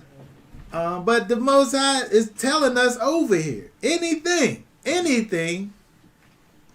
you supposed to know without a shadow of a doubt that this is what you're supposed to be doing.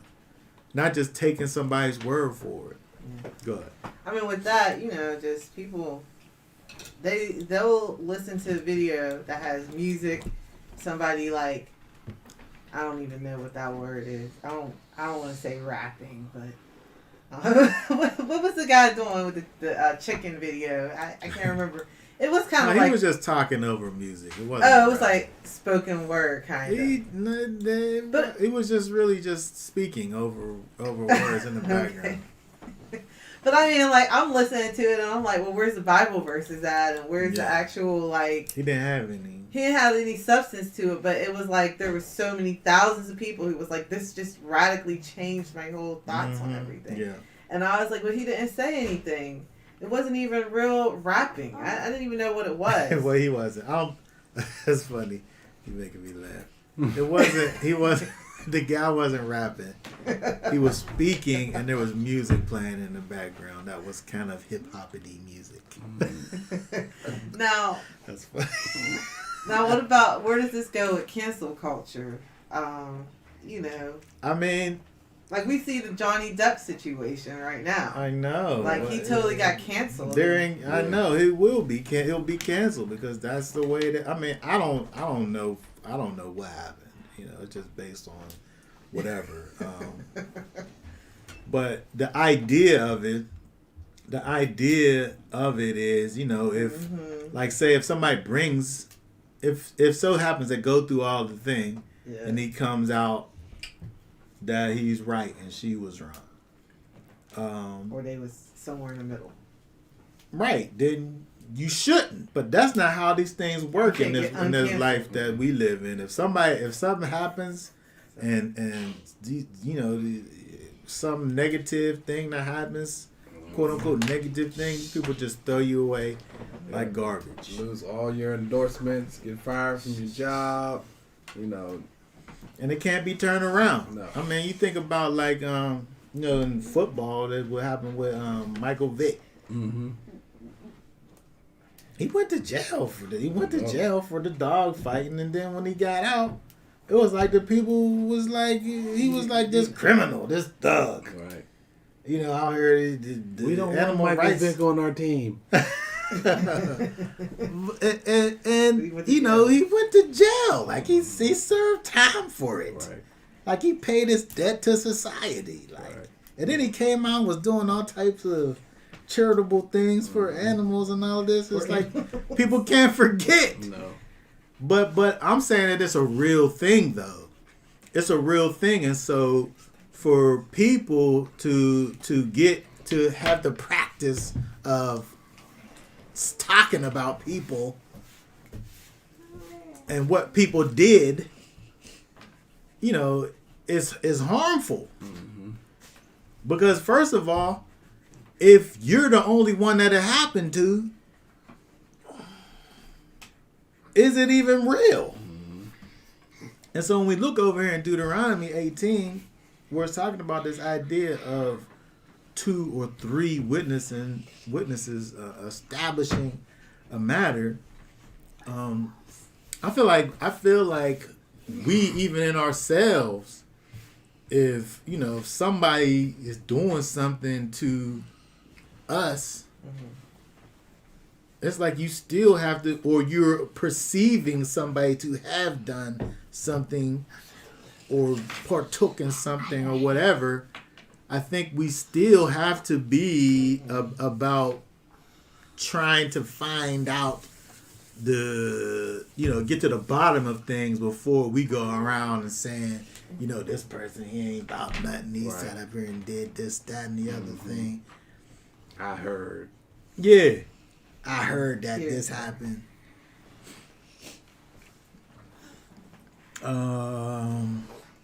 Leviticus 19:16, you shall not go up and down as a talebearer among your people.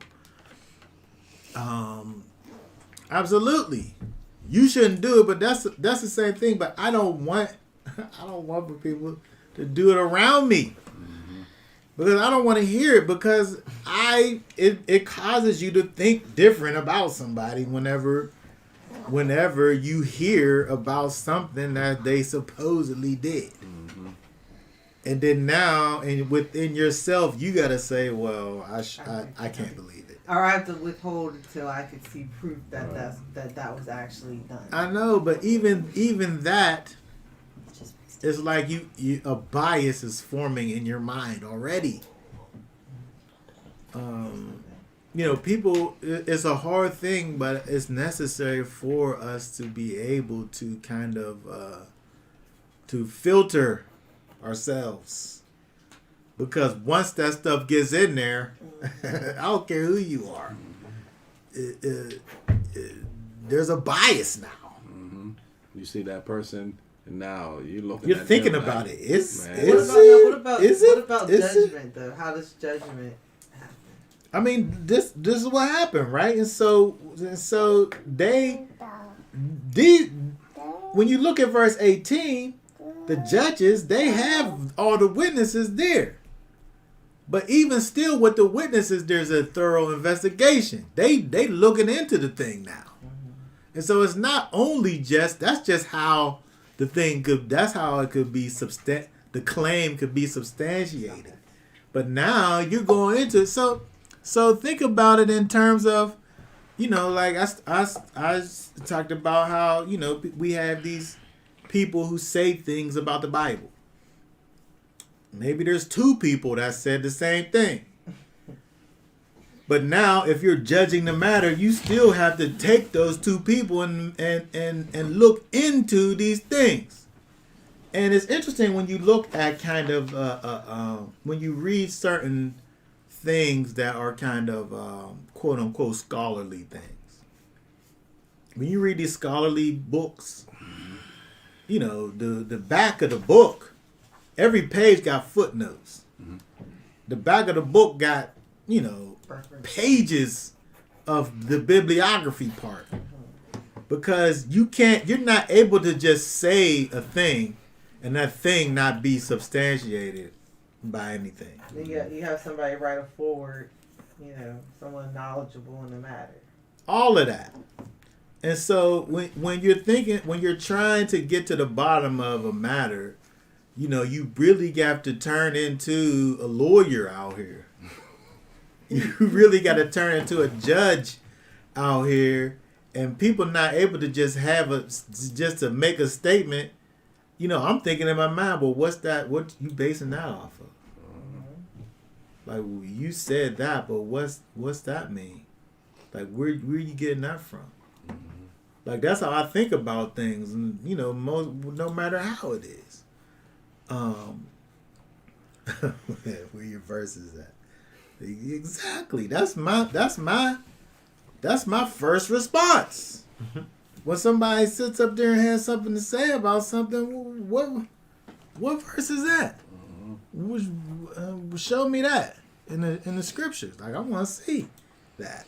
I can't just take somebody's word for it. And then even when you show me what the verse is, I gotta be able to look at the thing and investigate that too. Right. Because that's what they did. They took the witnesses there, and then on top of having the witnesses, there was a thorough investigation. Mm-hmm.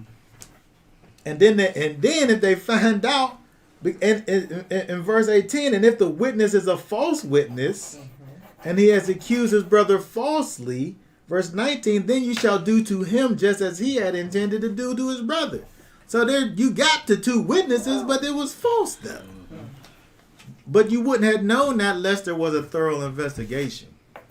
So bare minimum, I need the 2 to 3 witnesses. But even though there's 2 or 3 witnesses, I still need to investigate. We was talking. I was talking to you about the whole calendar thing, and the people who came up with this, with this supposed calendar that's taking it back to the olden days. But if you really look and do the research on the thing that he's calling it, he's the only one that talks about it. Google it. And so there's no witnesses.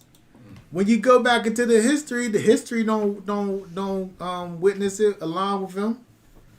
And so people come up with these thoughts and these ideas about things, but there must be first of all, 2 or 3 witnesses. But then above that, now you got to be able to investigate what these people are actually saying.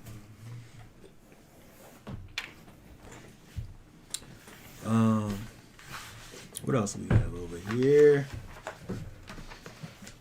There's not enough people making righteous judgment in the earth. The courts of the public opinion tend to cancel the truth. Yes, the things that we have going on out in this world today is just, the world, those people, they just wake up. Most people are not able to judge righteously in the earth. Hold on, is that the same thing? I mean, when you got so many different... Oh, yes, censorship. Yeah, go ahead. So many different beliefs on what truth is and what right is. Yeah. It's going to be hard to judge in the earth. Because like this, everybody thinks this is right. No, this way is right. This way, you know what I mean? So there's no common ground to make judgment on. Especially these people today, these young people today, boy, they out their mind. These young people. Absolutely. With the way they thinking about things and, having they came up with this whole thing about, this whole gender thing and it's crazy. And, I can't even understand the thing that these people was out here doing. But like you say, the standard of quote unquote righteousness that they basing these things off of is not based on anything. Mm-hmm. It's just feeling. I feel like if my son picks up a Barbie doll, I'm not gonna say, oh well, he wants to be a girl, let me put a dress on him. Like, he needs to be taught that he's not supposed to play with Barbie dolls. Right. He needs a G.I. Joe. Right. Oh my goodness. Like, nope, he don't know no better. Right. Well, Yossi likes sparkly things. He's a baby. Who? Yosef likes sparkly things because he's a baby. Okay, well, we're going to have to talk about that. Because these kids need to be directed. It's just they, And so we sit up here and we want the kids, I need for this child to show me how he's supposed to, what direction he's supposed to go in. That don't make any sense. Mm-hmm. The child is the arrow, and I got the bow, and I'm shooting him in the direction that I'm saying that he's supposed to be shot in. Right. I can't pick up an arrow and say, where you want to go, arrow? Right. That's not how it works. Yeah. I take them out of my quiver and I aim at something and I shoot it. Right. Where I want it to go. Right. The arrow don't tell the archer where it needs to be at. Right. We sit up here and we let these young people, these children, raise themselves. it's crazy. It's crazy. Make their own choices, and the way that they got these people out here going is just out of control. But at the end of the day is, we don't have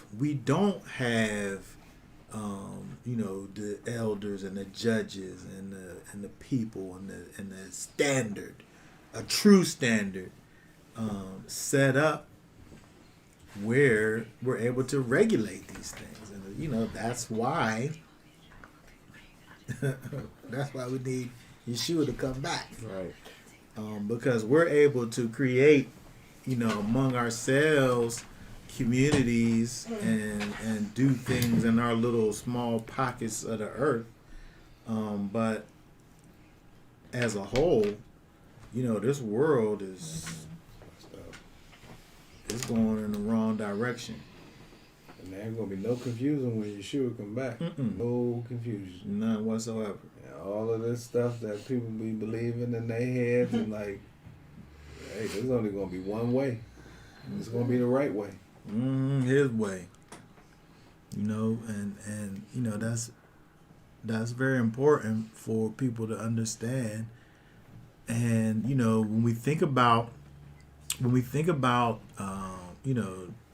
scripture in general, in this way that we live our life. He's given us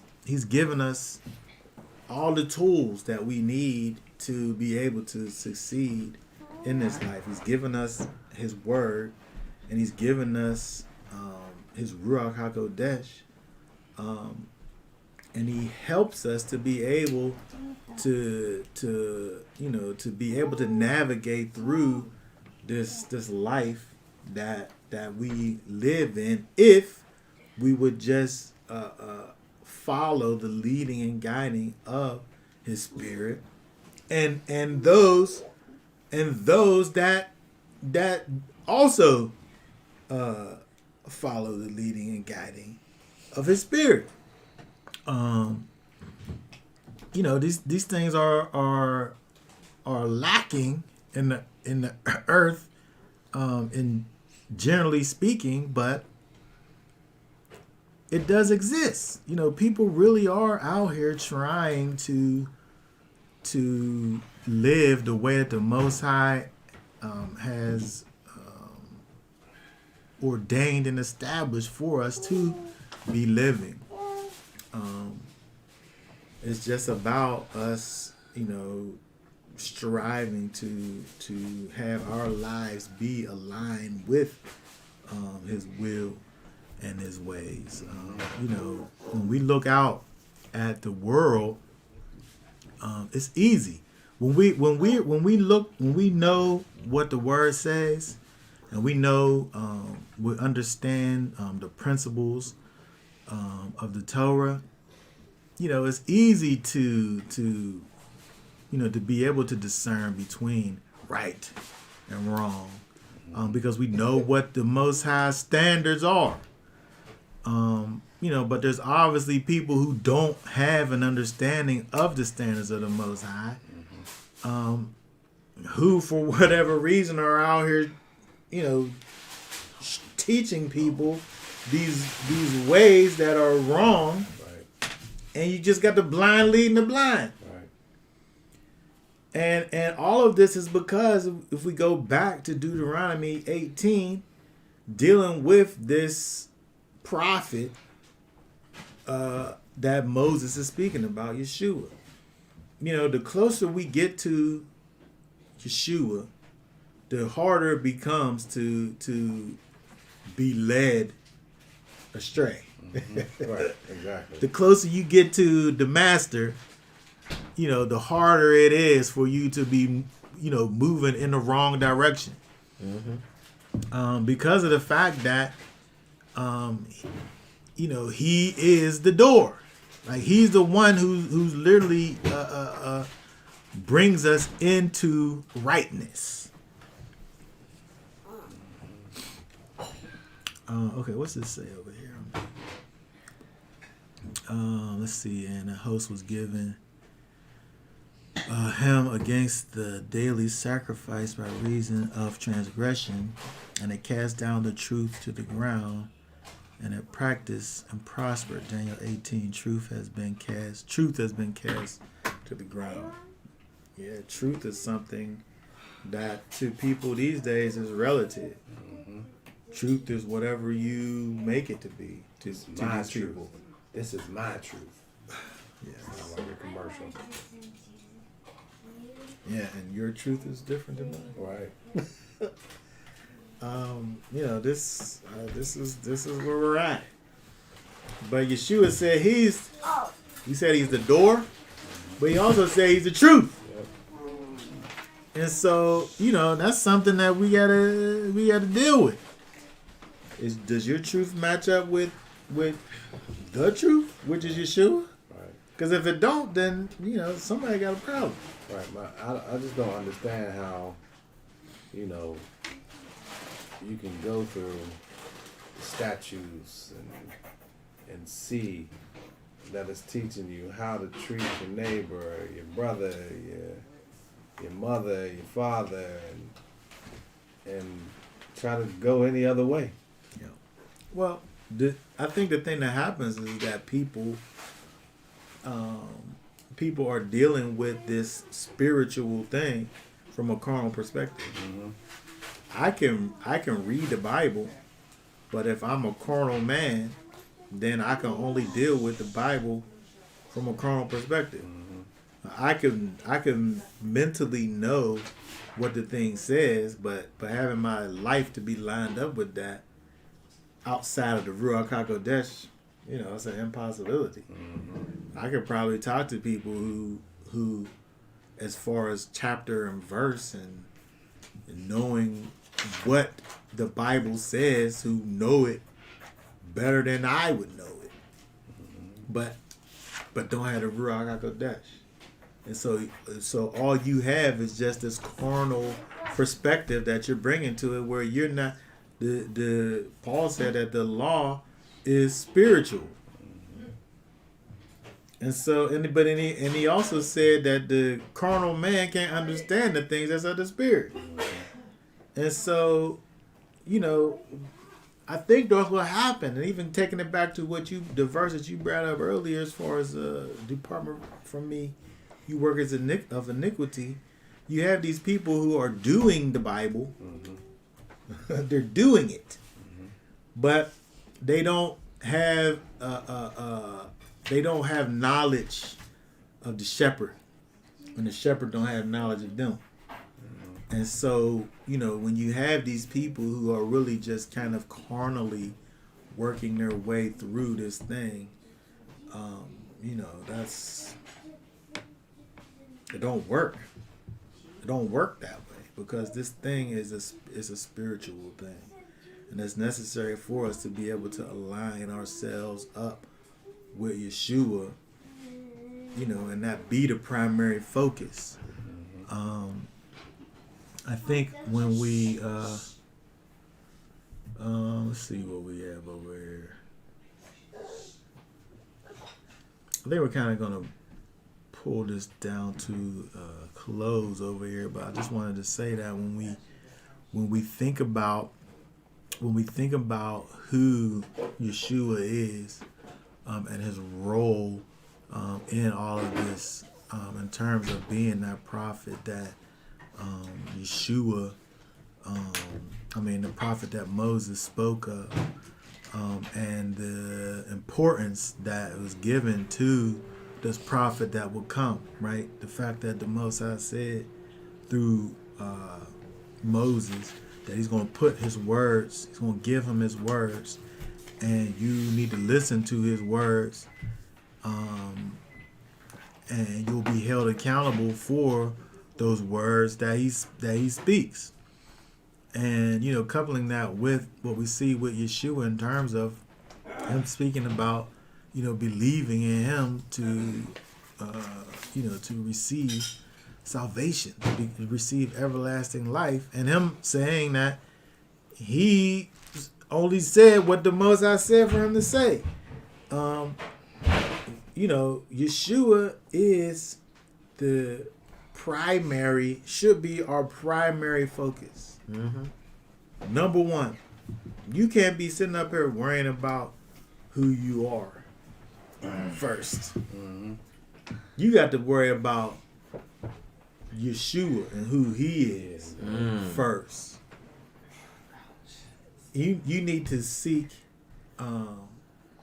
righteousness, hunger and thirst after righteousness, and then all things will be added unto you. Well, guess what? Yeshua is righteousness. Right. And so when we hunger and thirst after him, then all things will be given to you. But, it's all about being joined to the Master, Yeshua, number one. What do we have over here? There's a reason Moses says multiple times in Scripture, touch not my anointed and do my prophets no harm. People are more apt to trust in the false prophets' smooth words and hate his anointed ones. And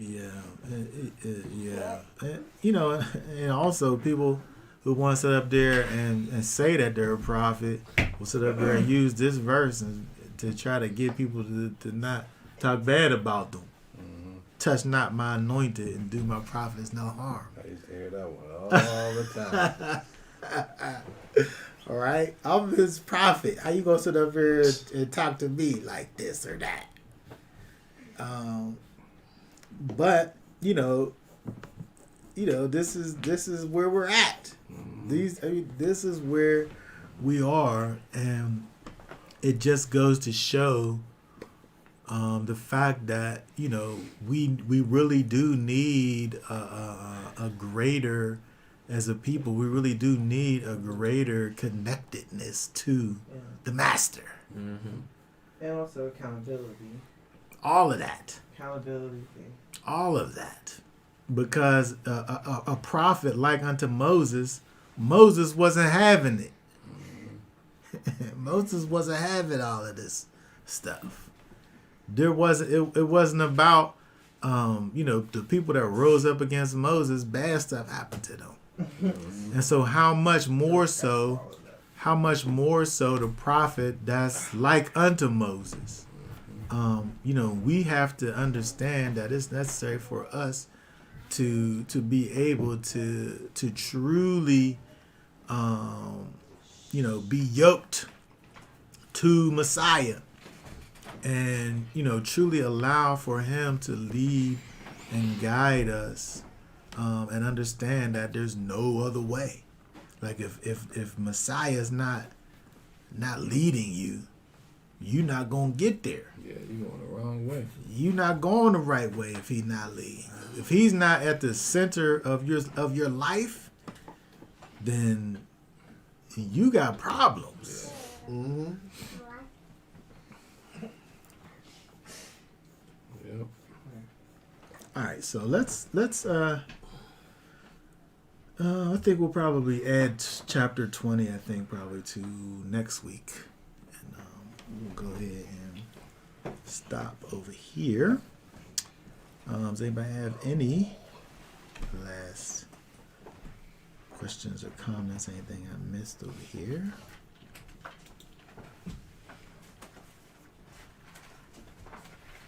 I don't see anything. So, that being said, for now, we'll say Shabbat Shalom.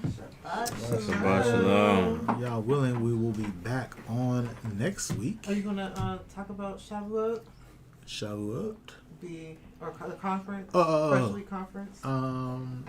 Yes, we have the Fresh Wheat conference that we'll be doing over in. I should have got to put the flyer up on there. We'll put it on the video after the fact. The Fresh Wheat conference that we're having over in Columbus, Ohio. I'll be speaking over there. We'll have Israel Now will be there. We'll have it's being hosted by Hoshea, House of Israel, Ohio. And also we'll have author and speaker Yeshua, who has a wonderful book about wisdom.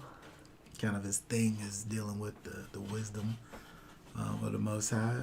So it'll be a 2-day event, Shabbat and Shavuot following. We'll put all the information and stuff on the on the end of the video, and also I believe it's on the Facebook page, and there'll be other notices as we draw closer. But now we're 2 weeks in to the 7 weeks, so we're moving along up to Shavuot. So if you're in the Ohio area, the action-packed event. There'll be music. There'll be performances. There'll be all types of wonderful things. So we'll just get the rest of that information out for you so you can have all the specifics. All right, so that being said, we will be done for now. And y'all willing, we'll be back on next week for more. Right? All right, shalom. Bro, shalom.